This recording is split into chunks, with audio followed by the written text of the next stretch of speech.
చిన్నవాడినైనా నన్ను ముఖ్యమంత్రిగా వాళ్ళు గుర్తించి గౌరవించి రాష్ట్రాన్ని నడిపించడానికి వాళ్ళు సహకరిస్తున్నారు. వెంకటరెడ్డి గారు, శ్రీధర్ బాబు గారి అనుభవం నాకంటే చాలా ఎక్కువ.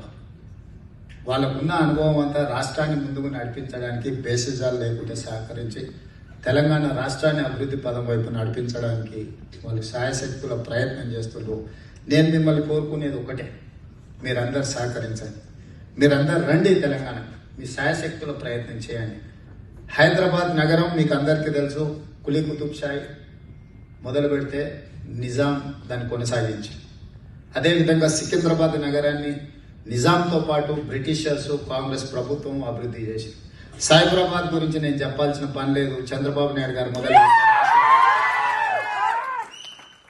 నేను ఈరోజు గర్వంగా చెప్తున్నా, కులీ కుతుబ్ షాహీ మొదలుపెట్టిన హైదరాబాద్ నగరం మీ సోదరుడుగా రేవంత్ రెడ్డి కూడా కొనసాగిస్తాడు, అభివృద్ధి పదం వైపు నడిపిస్తాడు. రాజకీయంగా సిద్ధాంతపరంగా మాకు వైరుధ్యాలు ఉండొచ్చు, భిన్న అభిప్రాయాలు ఉండొచ్చు. మా రాజకీయ వైరుధ్యాలు కానీ సిద్ధాంతపరమైన విభేదాలు కానీ హైదరాబాద్ నగర అభివృద్ధికి ఎలాంటి అడ్డంకులు కావు. అందుకే ఈరోజు మొదటి నగరం కులీ కుతుబ్ షాహీలు మొదలు పెడితే, రెండో నగరం నిజాం మొదలు పెడితే, మూడో నగరం చంద్రబాబు నాయుడు గారు మొదలు పెడితే, నాలుగో నగరం fourth city, that is our future city, మేం మొదలు పెట్టబోతున్నాం. ఎయిర్పోర్ట్ చూడండి, ముచ్చర్ల ప్రాంతంలో ఎయిర్పోర్ట్ నుంచి 20 minutes డ్రైవ్ లో 15,000 acres లో న్యూయార్క్ కూడా మమ్మల్ని చూసి నేర్చుకునే విధంగా ఒక అద్భుతమైన నగరాన్ని నిర్మించాలనుకుంటున్నాం. అక్కడనే స్కిల్స్ యూనివర్సిటీ మొదలు పెట్టినాం, అక్కడనే ఏఐ క్యాంపస్ ను మొదలు పెడుతున్నాం, అక్కడనే హెల్త్ టూరిజం హబ్ మొదలు పెడుతున్నాం, స్పోర్ట్స్ టూరిజం హబ్ మొదలు పెడుతున్నాం, అక్కడనే ఎలక్ట్రిక్ కార్ మ్యానుఫ్యాక్చరింగ్ మొదలు పెడుతున్నాం, అక్కడనే ఫార్మా మొదలు పెడుతున్నాం. ప్రపంచంలో బెస్ట్ ప్రాక్టీసెస్ అన్ని కూడా ఒక సింగిల్ రూఫ్ కి ఫోర్త్ సిటీలో తీసుకొస్తున్నాం.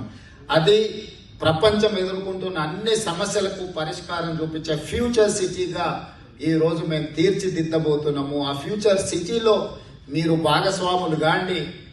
మన భవిష్యత్ తరాలకు ఒక ఫ్యూచర్ అందించే సిటీలో మీరు భాగస్వాములై, మీరు అందులో మీ పెట్టుబడులు పెట్టి మీకున్న జ్ఞానాన్ని, మీకున్న ఆర్థిక శక్తిని ఇంధనంగా మార్చి ఆ నగరాన్ని అత్యంత తక్కువ సమయంలోనే ప్రపంచానికి పరిచయం చేసే విధంగా మీ సహకారం ఉండాలి అని కోరుకుంటూ మీ అందరి దగ్గర సెలవు తీసుకుంటున్నాను.